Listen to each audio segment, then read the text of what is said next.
dumbass. Well, it was like 3:30 in the morning, and I just did a video. It's 13 minutes.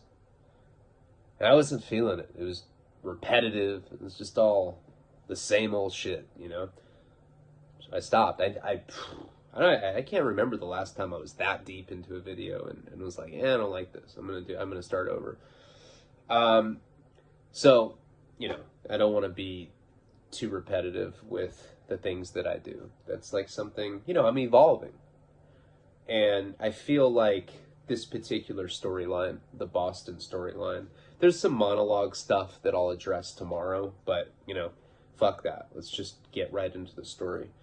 You know, I don't want to I cut my nose, but that doesn't matter. Just so you know that I'm not on crystal meth picking at my face, because that would suck. No, I mean, you would, no, I wouldn't be doing this. I'd be for sure masturbating. All right, let's get into the story. So the reason that this storyline in particular is so magical, the reason that it's like that for me is because you got to remember, this is the beginning of my heroin addiction. Now, I was addicted to it in high school, but I was smoking it, and it's a different drug when you smoke it, for sure. It doesn't have that all encompassing, you know, warmth that injecting it does. Now, of course, that's false. It's a very destructive, horrible drug. Killed my best friend. It's killed Jenny. You know, it killed a lot of people that were really close to me. I've spent a lot of years in prison because of it. It's a bad thing.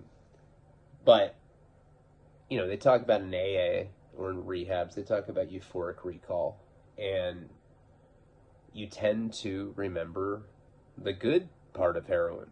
And, you know, it's not all bad. There wouldn't be an opioid crisis if it was just like right after you shoot up, you're like, how you feel, man? I'm so depressed right now. Man, this sucks. Let's try to scam your family out of more money so we can get more, bro. You know, it's not like that. There is euphoria, there is bliss associated with it. It's an illusion, but that beginning period for me in Boston, when I started shooting it, I maybe compare that to a relationship. You know, and everybody has been in a relationship, or most people have. And you know what it's like when you first meet somebody. It's exciting. You know, you're obsessed with that person. They give you butterflies. It's all you can think about. They make you so happy, and it's just like a really amazing thing when you meet somebody. I mean, at least when I was a kid, it was like that. Now I'm like way more jaded. If it doesn't work out, I'm like, next, you know. But back then, I was still a hopeless romantic. I hadn't been, you know, figuratively finger fucked by the world. And, you know, I believed in love like that. And I still do. But, like, now it's more like it's more, you have to work harder when you're older to maintain it. You know, back then it was like there was an expiration date. You're like, after 9 months, this relationship will be over, you know? And when you're older, you learn to work to make things work, if that makes sense. But anyway, the point is this period for me in Boston, I'm going to try not to rock and try not to, you know, have my nose run, whatever. This period for me was my honeymoon phase of my heroin addiction.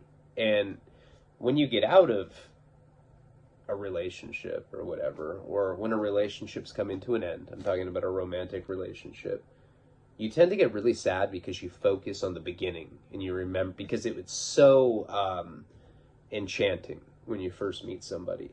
And it's very similar with heroin, you know.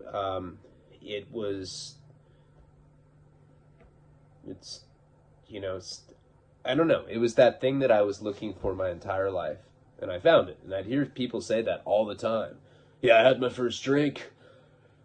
I felt complete. And I was like, what the fuck? It doesn't do that for me. I get stupid when I drink.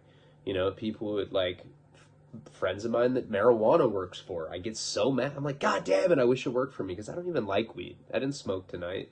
I'm trying to quit right now. I'm just trying to go completely sober again. That includes not doing Wellbutrin anymore.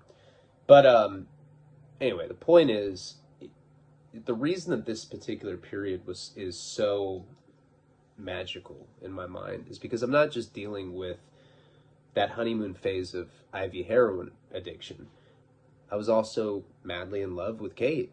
That was the first love, and it was real. Like, that was, in fact, I don't think that I have ever been able to invest that kind of love in anyone again.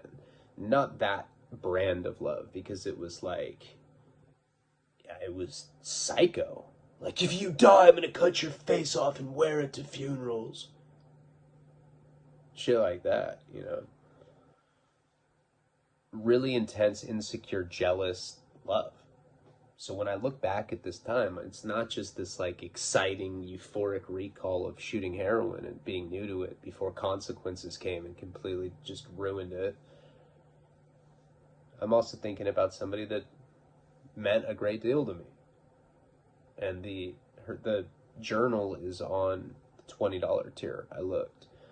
That's a pretty amazing journal, because it really captures, it's like a story.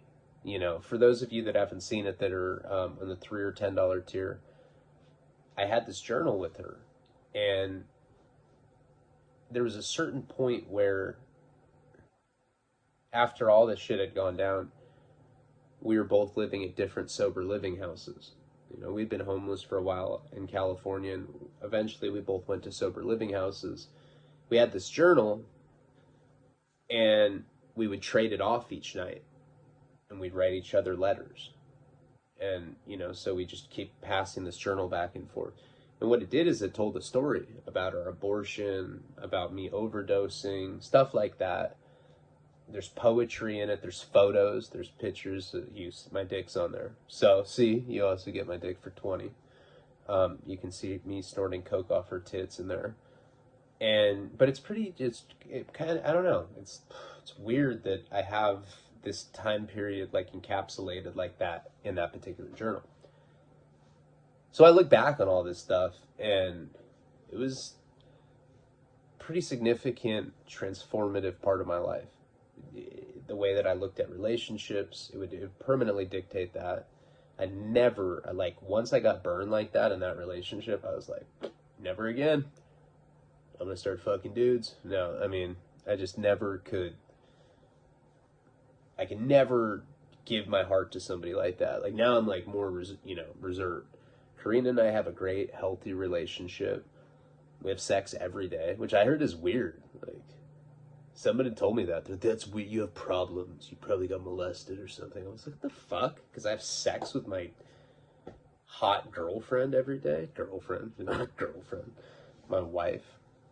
Well, we're not legally married. My baby mama. How's that? Because we have sex, or that's weird? Yeah. You obviously have sexual issues. Wait a second. You don't have sex at all. You're the one that has fucking issues, you weirdo. But sex isn't the only reason our relationship is good. The reason it's great is because we both make a concerted effort to make it that way. We tried very hard to make it work because we love each other, but also we want our kid to grow up with a traditional family structure. That's important to both of us. Karina's parents have been married like 37 years. My parents have been married like, 40 or something. 40 years. And it's something we both want to sustain, and we both when you get older, you realize that you have to put work in to keep it. That's it, But we do fuck every day, almost, for the most part. Say, out of a year, 340 days, something like that. Pretty significant. And we go for a walk every day, we do stuff together. She's licked my asshole. I was trying to tell you guys that today on the opening monologue. She's like, I don't want to share a straw with you. I was like, you have licked my asshole a number of times, you weird ass. Anyway, all right. So Sorry, that was pretty much a monologue, but it wasn't related to, like, outside issues. So, story starts at 10 minutes. So by this point, we had both gone through a really bad, like, 24-hour period out there in Worcester, Massachusetts. She almost, like, died. I mean, literally, like, she was curled up in this car, and she could have gotten hypothermia. And this couple, some rich, obviously they came for money, they seem like that. And they looked at us with complete and utter morbid fascination. You know? They had already offered to get me a hotel. So, once we got Kate, once she got well, they're like, do you guys still want that hotel? I was like, yeah. No. Nope. Found her. Let me go sleep back in the fucking car.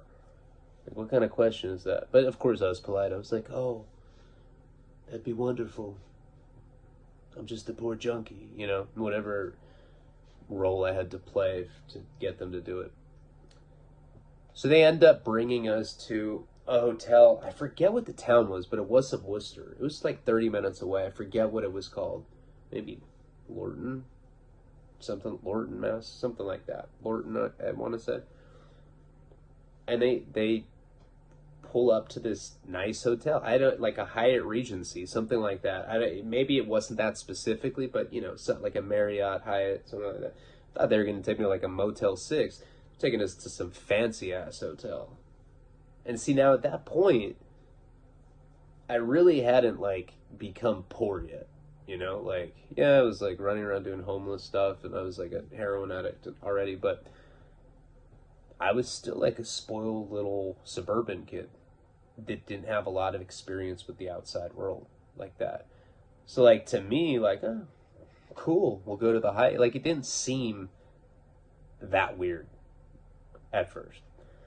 So we end up getting to this place, and they come in with us, and this girl's like talking to Kate. You know, it's the kind of thing where like it branches off, where like I'm talking to the dude, she's talking to Kate, and we go up to the lobby, and you know, there's somebody working there. It's like, I don't know what time it is. It's later, you know, at this point, and I'm not sure what time. Maybe, I don't know. No, I don't know what time it was, but it was at night. I know that.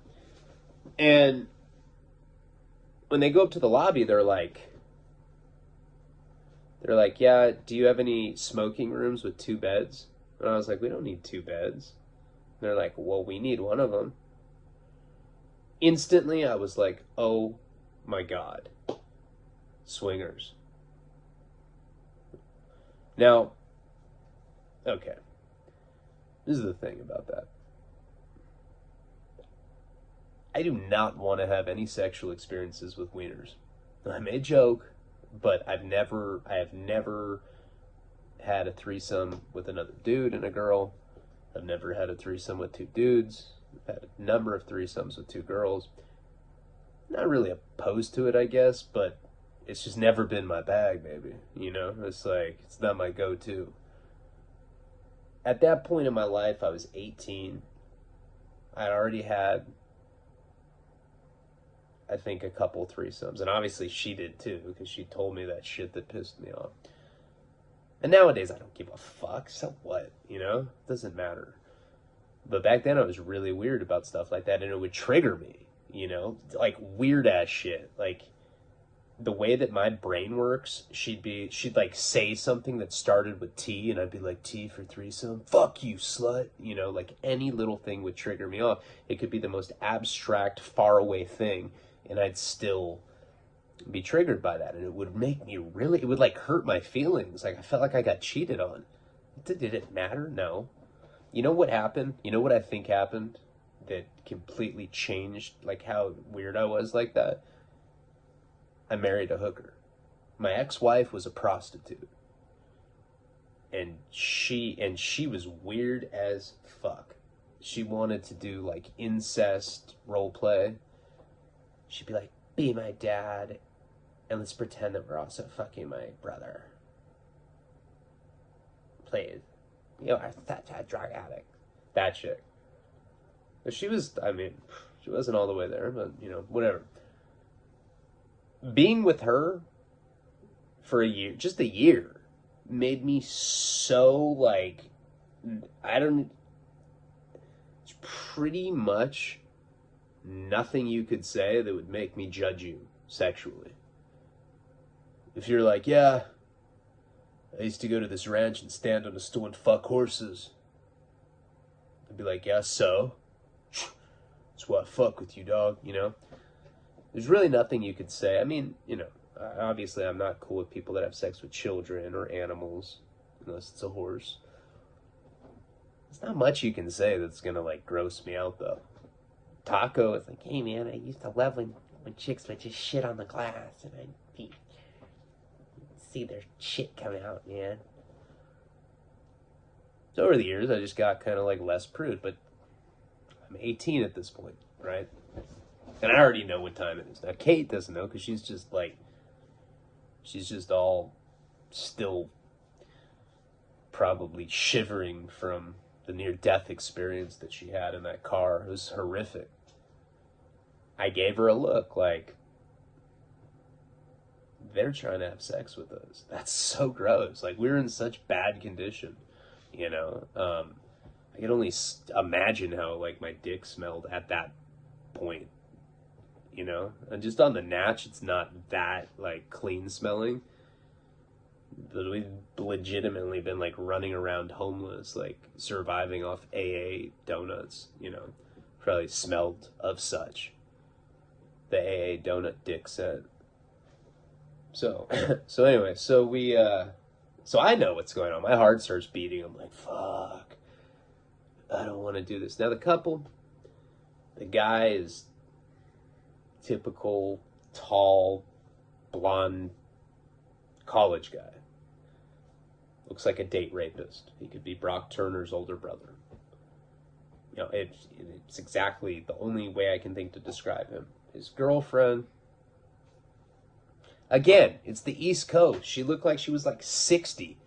She was like 20 years old. She didn't look that old, but she looked like, you know, she looked a lot older. She's, you know, maybe I was spoiled growing up in Santa Barbara, but she was not like hot enough to be okay with this guy fucking my, you know, I didn't even know what they wanted to do. I guess I was just making an assumption.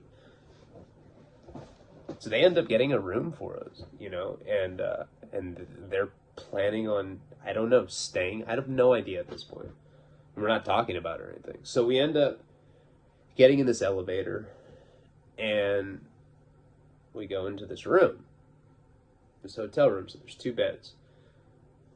And it was one of, like, this hotel was nice enough where they had, you know, a little liquor cabinet. What's it called? God, I'm blanking on it. But, you know, one of the little the liquor drawer or whatever. So the guy starts making us drinks. And they're like, yeah, you know, just make yourselves comfortable. Kate just goes and she's like, I'm just going to lay down. She's like, it's so nice to be on a bed. And she's just kind of like making snow angel type movements on this comforter. The guy's like, he's like, hey, brother, why don't you go take a hot shower? Right? So I'm like, I'm already, first of all, I know what time it is. I know they're trying to have sex with us, which is weird. And they're like our age, but still. Like I said, I've been with 2 girls at the same time, but like couple on couple shit. Like nowadays, I'm like, I don't care. I'm like spinning panties on my finger. I don't give a fuck. But back then, I was prude still. I mean, this was like really intimidating. And I was like, yeah, man, I'm good. He's like, oh no, I insist. He's like, you need to go wash. You need to go rinse off, is what he said. And I was like, all right, well, my girl's coming with me. He's like, that's fine. That's fine. And she's like looking at me like she's confused. You know, I'm not saying that I was like super street smart at that point, but I knew I could These people are like, it was weird as fuck. They're trying to get us to stay at this hotel with them. Now they're telling me that I need to get in the shower, not her. So in my mind, I'm like, okay. I was thinking that if I went and took a shower without her, that they were gonna swoop in on her. It was just a creepy situation, and they weren't like, again, they weren't attractive enough to like be okay with this. The dude wasn't hot enough, is what I'm saying. No, it was, I don't know. It was just weirded out. So anyway, so we end up going into the bathroom. Kate takes off her clothes. I take off my clothes. I lock the door. And I'm like, you know, now that the water's running, I can kind of talk to her without them listening. And I was like, hey, do you get what's going on? And she's all high. She's like, no, I'm just happy to be warm. I was like, dude, they're trying to fuck us. She's like, ew. Should we do it? I was like, what? No. No. She's like, I'm bi-curious. And this made me furious. I was like, what? Like, I was already jealous of dudes. Now I was like, I gotta be jealous of girls too. Fuck you. I'm like yelling. We end up getting in the shower. Now, again, we smell like shit. And like when we took our clothes off, like the whole bathroom just like permeated with this foul stench. You know, we were having sex all the time. I probably, you know, not to get too graphic, but I probably came in her a number of times, and now it smelled like a yeast infection to some degree. So we go and we take a shower, and she's so high, I'm like having to wash her. End up taking the shower, and I'm like whispering to her the whole time. I was like, I really don't want to do it. Like, I really, really don't want to do it. And she's like, okay, baby, I love you. We like gave each other Eskimo kisses. She's like, no swinging. I was like, yeah.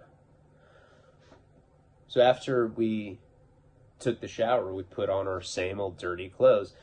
Funny little detail that I remember is that my mom had gotten me like this like 6-pack of snowman underwear, boxers. Like, my mom is one of those moms that the same stuff that she did for me as a kid, she still does for me now. Like, she bought me these like very,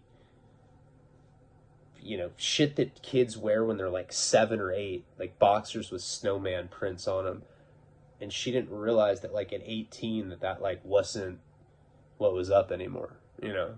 But like, whatever. I love my mom. And when I was down, but I'm wearing these snowman boxers. Probably had like a little shit stain in them. I don't remember for sure, but I know that they were snowman boxers. Shit stain probably likely, considering that I was like having hardcore diarrhea, you know, that just hours before at this police holding station. So I put on the same dirty clothes, and that's always a nasty feeling, you know, when you're really dirty, you take a shower and then you put on dirty clothes. She does the same. And we go out there, and they're just sitting. So there's like this table, and they're both sitting there with a cup. They're drinking mixed drinks that he had made out of the mini bar. And they're like, he's like, how was your shower?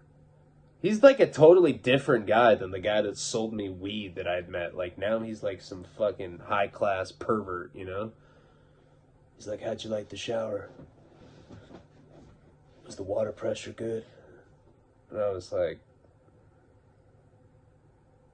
yeah, man, what's up? He's like, what do you mean? I'm just saying, what's up, bro? He's like, well, I can't remember what his girlfriend's name is. Let's just call her Rachel. He's like, well, me and Rachel would like to propose something to you. And like, I see her like take a sip all like nervously. I'm like, it's like, please come sit on the bed. Now, I've been around a lot of perverts in my life, right? The true sign of a pervert is they always like have this like weird alter ego voice, like a lower voice, just like this. I met tons of perverts like this. It's like, sit on the bed. He's like, what do you guys think of this room? It was luxury.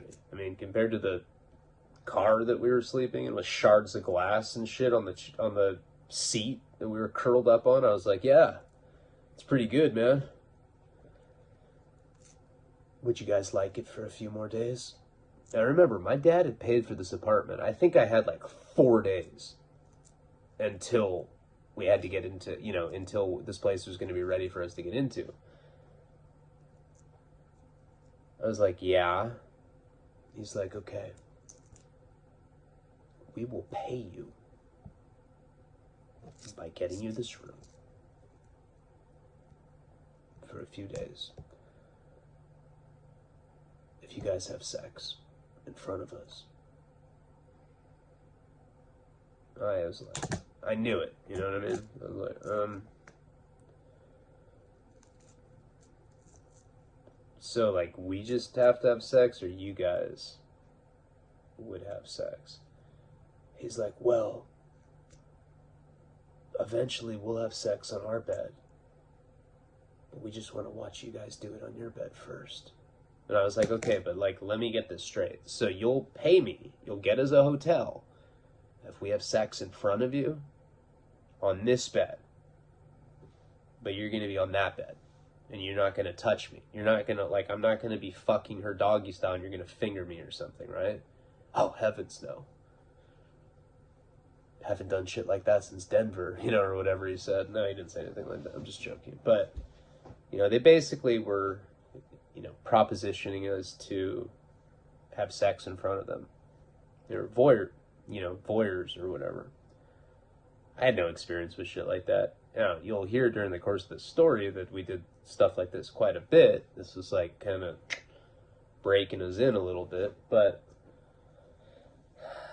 Kate was down to fuck these people. She told me in the shower. I was like, and she's looking at me because she knows that I'm a controlling, insecure, jealous fuck. And she looks at me and she's just like, I was like, it's up to you. And she's like, okay, down. I was like, fuck. Kind of hoping she'd say no. Now, as much as I wanted to stay in this nice-ass hotel, nice-ass spot, it felt so gross, And he looks at me, he's like, I'll also give you a little cash. Now, we're like 30 minutes away. I don't even know where to get heroin where we're at. That's like a whole nother problem that I'm thinking about. But we knew, I didn't want to, I guess I was thinking more that, like, the condition that I found Kate in, like, she was shivering in the back of this car, and now there's these weird, like, rich college kids that are, like, want to pay us to bone in front of them. I was like, all right. He's like, but there's one caveat. It's like, a 20-year-old says that. Okay, what's your caveat? We get to give directions. I didn't even know what that meant. I was like, whatever. I was like, just don't touch me, bro. Don't touch my chick. And we get to put the lights off. He's like, no.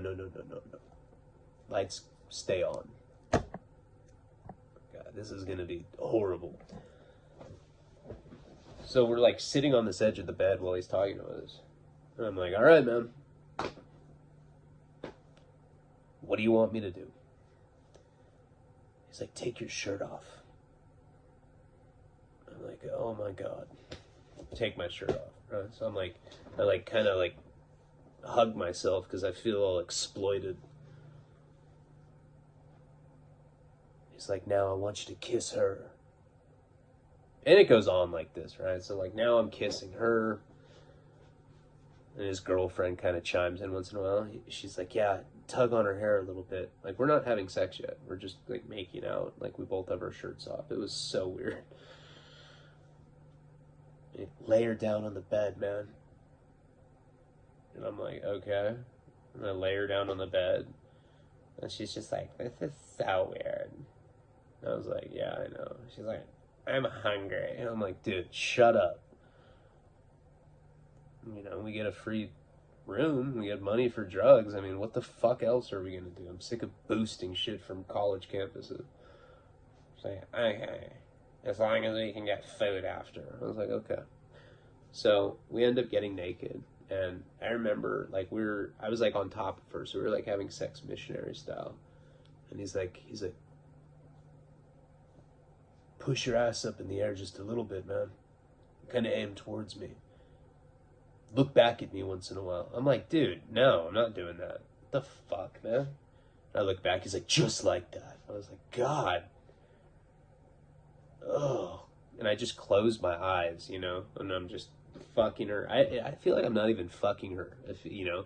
It's like, it's such an odd experience. I feel like I'm having sex with like some sort of wormhole that's like in the earth or something. As weird as that sounds, it just felt so surreal. And like, I had my eyes like clenched closed. I open them. I like open them and like look back. He's like, just like that. I'm just like looking at this guy's girlfriend and she's sipping whiskey. I'm just like, the hell is wrong with these people? And so I just keep fucking her. And finally, you know, I'm getting close, you know, and I'm like, hey man, what do I do when I'm finished? He's like, do it on her stomach, bro. I was like, God. So I do. I'm like, pfft. And like after I came, I was like, oh, that wasn't so bad. He's like, you guys are superstars. Now watch us have sex. I was like, dude, that wasn't even part of the deal, man. So we end up trading places with them. We end up getting dressed or whatever. Bizarre situation. And we go back and we're sitting on the table, or like, you know, at the table. And he's like, tell us, you know, give us directions, bro. Come on. What do you want me to do to her? And like, I'm like, fuck her in the ass. Kate's like, ew, you're such a pig. I'm like, dude, you're the one that wanted to do this. Shut the fuck up. I was like, fuck her in the butt. We were making him do all this perverted stuff. Anyway, that goes on for about, I don't know, an hour. And when they finished, they got dressed and simply acted like it didn't happen. Really weird experience. And I felt really violated, you know? And he's like, now he's like returning to normal voice. He's like, hey man, you guys did great. He's like, I know it's a little weird. He's like, we do stuff like this all the time. Usually we meet people on the net. You know, this back in like the early 2000s when they still called the internet the net. Remember that? And he's like, you did great. I think that he was the whole time, my personal opinion with that guy is that when I showed up and told him that I was a junkie and I had this girlfriend and we were in this desperate situation, I think from the get-go, this is what they wanted. It just felt so gross. So he told us that, you know, he's like, here, I have $20. This is all the cash I have on me. I'll pay for the room for 3 nights. You know, I'll come back and I'll bring you guys more cash. I'm like, well, can you get us like a hotel closer to where we just came from? Because I was like, we don't really know the area that well. He's like, okay, well, I already paid for the room tonight. The next, you know, tomorrow morning, we'll come by, we'll pick you guys up, and we can figure it out then. You know, he's like, a deal's a deal. I was like, all right, cool. He's like, okay, we're gonna go now. See you guys tomorrow. So he takes off.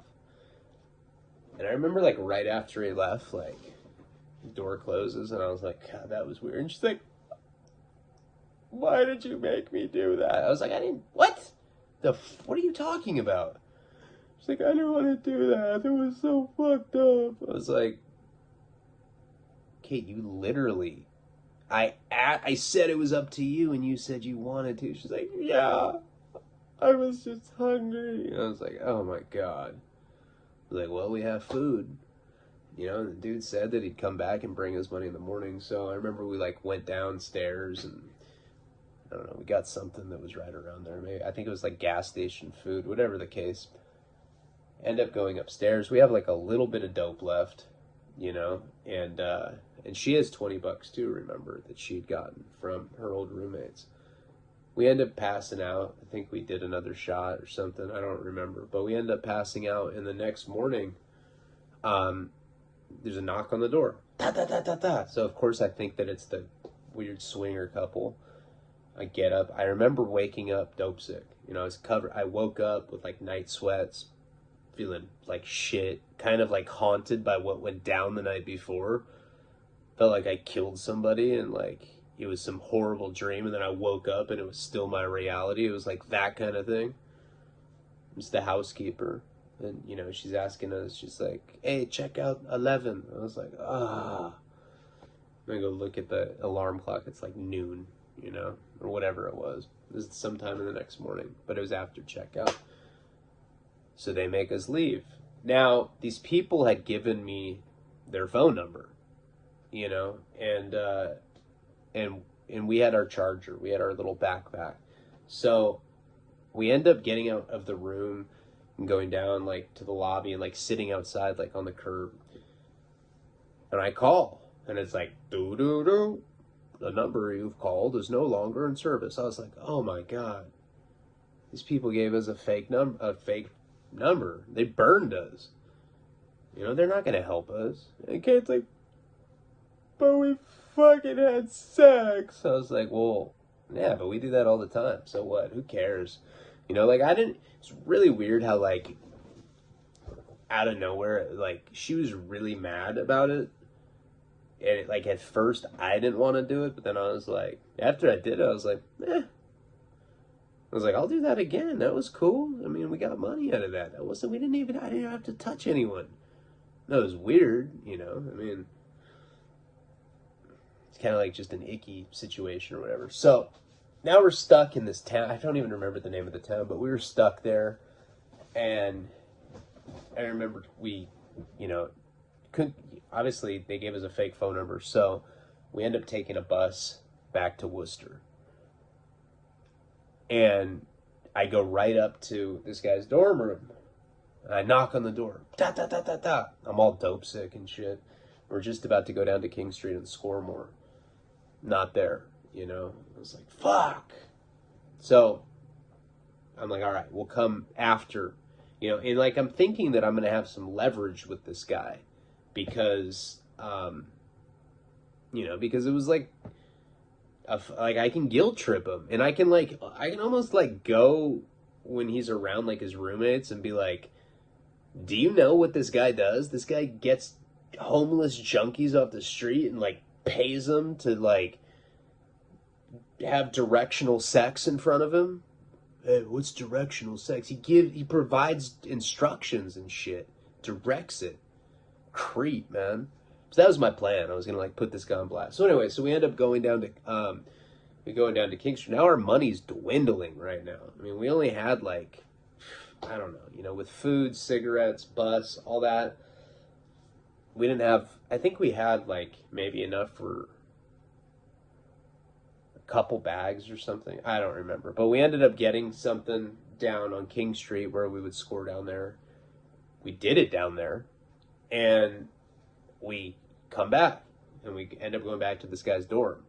So at this point, you know, in my mind, because that's what happens when you're on heroin. You get this weird, like, junkie optimism where, like, you think that no matter what, you're cool.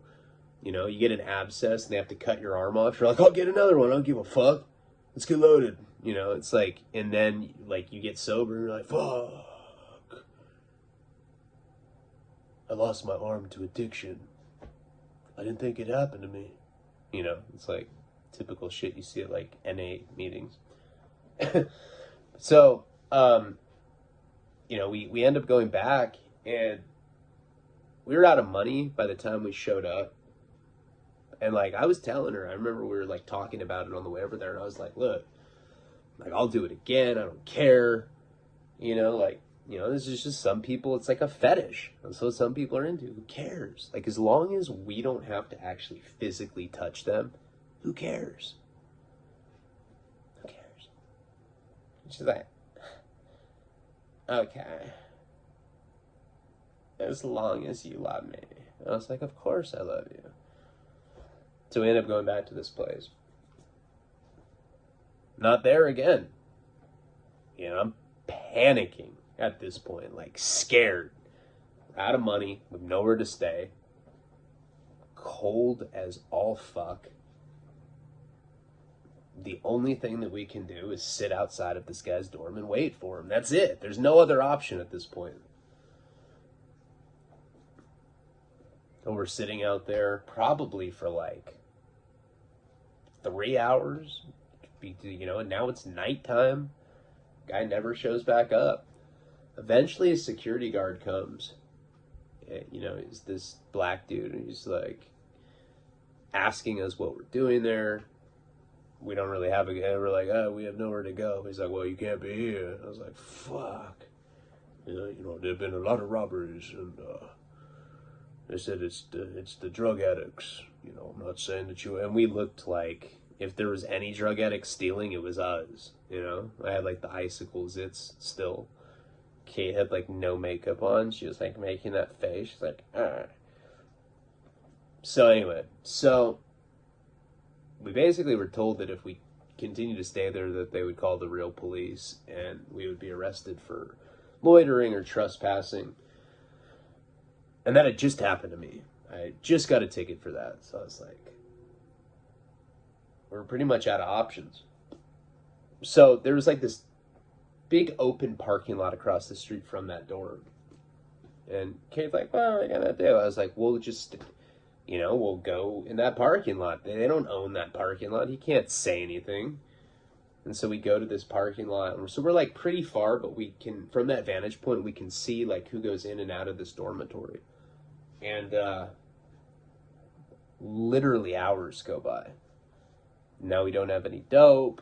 We have no food. We have nowhere to stay. We're fucked.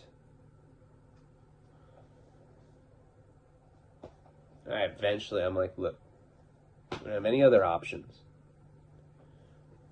We got to go sleep in the car. Like, what if it's not there? I was like, well, we'll break into another one. I don't know. It worked the first time.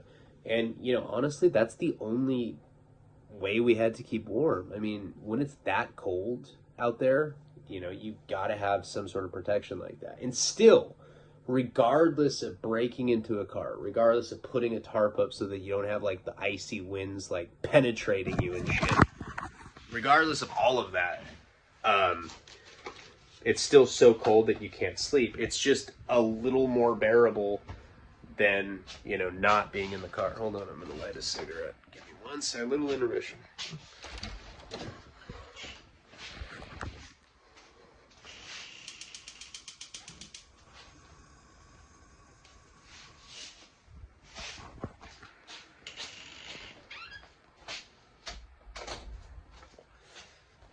So, okay, I'm back. I mean, it was just like, you know, that was like our first, you know, hurrah, or whatever, into the grimy world of, like, PG-13 prostitution. We're homeless, we have no money. I'm like, do you regret being with me? She's like, no. I was like, alright, cool. That's just in my head again, you know? So we ended up going back to the parking lot that we had been living at, and one we'd slept at a couple, you know, that one time, and then she was there that other time. Our car's still there, the one that we brought, you know, it starts becoming like apparent to me that this is actually not like a functional parking lot, that it's just like, I don't know, I have no idea why there's a bunch of cars parked there. There's like nothing around there. So we like walk up to the car, and I was like, all right, honey, we're home. It's not even funny. It's so cold in there. And like, to make matters worse, at that point, and I remember this, this is like actually happened.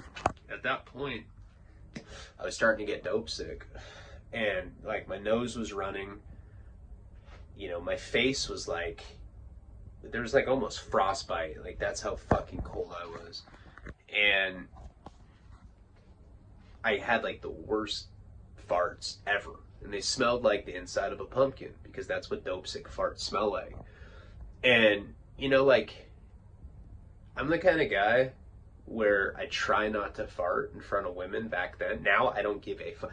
Now I'll like because in prison all the time, like my cellies and I would like take our pants down and like spread our assholes and like fart and like it'd be funny because it's just so just absurd. Like who does shit like that? Like you never see that happen anywhere but prison.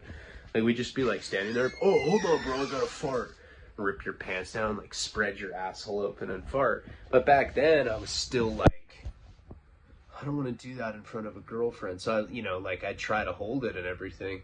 But I remember being in that car and I was like so dope sick that I'd just be like, and the whole car would just smell like the inside of a pumpkin. And she'd be like, I want to go home. I'm like, oh, me too. Like we're gonna have an apartment soon.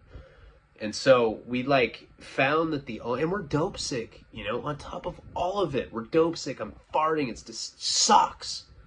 It's horrible. But we like learned that the only way that we could like really stay warm is to hold each other, body warmth when you're like together like that emanates something. I mean, it like made it at least so we weren't really sleeping, but we could like just kind of hold each other and we weren't completely freezing.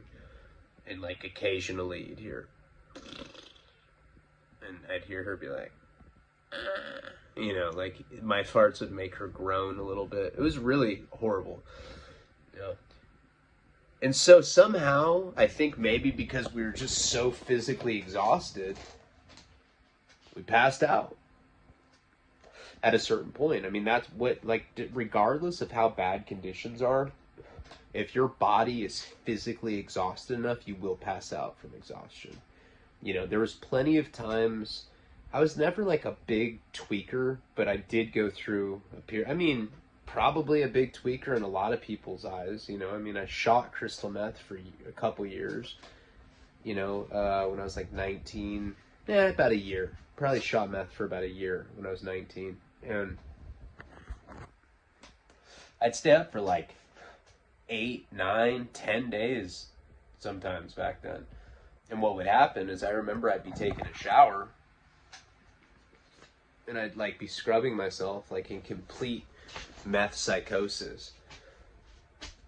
And then I would just wake up and my face would be in the drain of the shower and I'd like feel the stream hitting my face because my body would just shut down on me.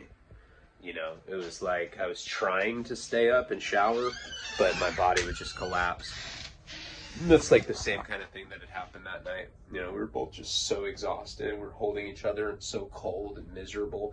So it's hard to sleep when you're dope sick anyway. So we did get some sleep finally.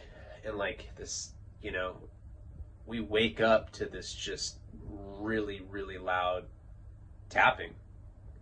It's like da da da da da da da. I was like, oh fuck, is that a cop? And then the tarp opens and we see a cop. It wasn't the same one that arrested me the first time. And we see a cop and he looks at us and he's like, so you're the people that have been sleeping in this car.